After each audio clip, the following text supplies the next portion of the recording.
Are you a 3D visual artist? Hey, this is quite an intriguing question. First of all, what is 3D visual art? Let's start by defining what art is. And since it's one of the most complex things to agree with, I asked the Cambridge and Oxford Dictionary for help. They both define art as the use of imagination to express ideas or feelings, particularly in painting, drawing or sculpture. Use of imagination to express ideas or feelings. Okay. Some years ago, actually many years ago, Plato spoke of a place where all concepts, dreams and projects already exist.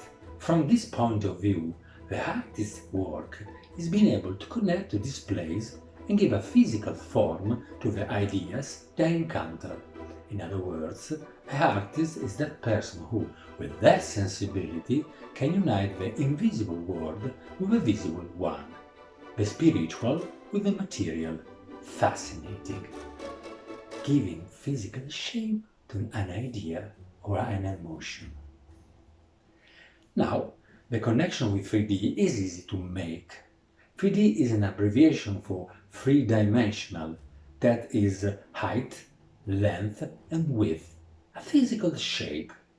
You can do it with painting, with a quick sketch on a piece of paper, with a sculpture, with a film, which appear to be physical. And 3D visual artists use software like Blender to simulate 3 dimensions, to create words, objects and shapes in motion, which exist only in the virtual world.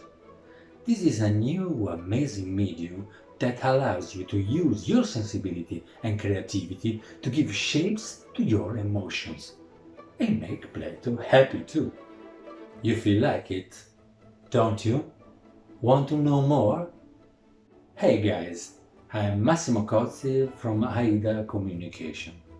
I'm an expert in communication, video editing, TV producing and 3D modeling.